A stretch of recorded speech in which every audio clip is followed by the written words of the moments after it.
Le samedi 10 août 2024 est un jour consacré au palais royal du Dada Dagbo Hunan Hunan II pour honorer la mémoire du feu Dada Dagbo Hunan Hunan Ier. Cette initiative de Dada Dagbo Hunan Hunan II dans le cadre de la Biennale Ouida à Culture et Vodou a pour but de relater les informations, les bienfaits et le rôle de Hunan Ier dans la ville de Ouida. Ce ne sera pas un hommage dans ses grands traits, mais un survol. Nous avons jeté juste des idées, mais notre erreur dans ce que nous voulons présenter a consisté à faire une étude comparative avec un homme d'une autre époque que beaucoup connaissent, mais pas visuellement. Il s'appelle Socrate de l'Antiquité grecque. Nous l'avons comparé au comportement de celui dont nous faisons le survol d'hommage aujourd'hui. Très tôt, homme de grande vision, Hunan Ier a posé les bases solides du culte vaudou. Mais ses talents sportifs ont fait de lui déjà une sorte d'icône. Aurions-nous raison de parler d'homme qui rassemble presque toutes les valeurs humaines chez un autre homme,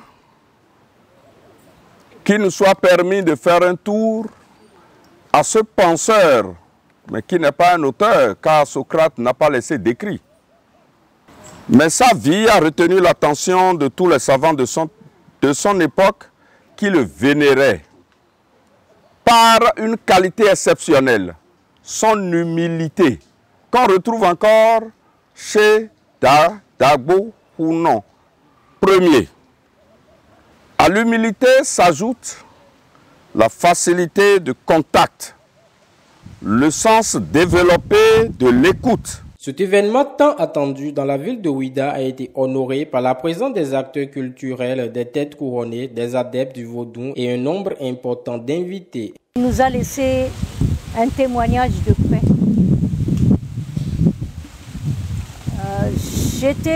À l'époque, je travaillais pour l'administration, mais je venais le voir de temps en temps aussi. Je faisais des recherches de terrain et il m'a toujours accueilli avec beaucoup de bienveillance, beaucoup de tolérance. Et j'ai gardé le souvenir d'un homme très très grand. C'est vrai que je suis de petite taille, très grand, et ça le faisait rire d'ailleurs.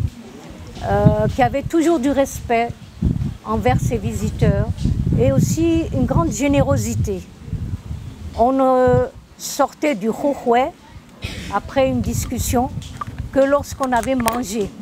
Ainsi, Dada Dagbo Hunan Hunan II, par le biais de la Biennale Ouida à Culture et Vodou, a immortalisé le nom du Dada Dagbo Hunan Hunan Ier sur le plan historique.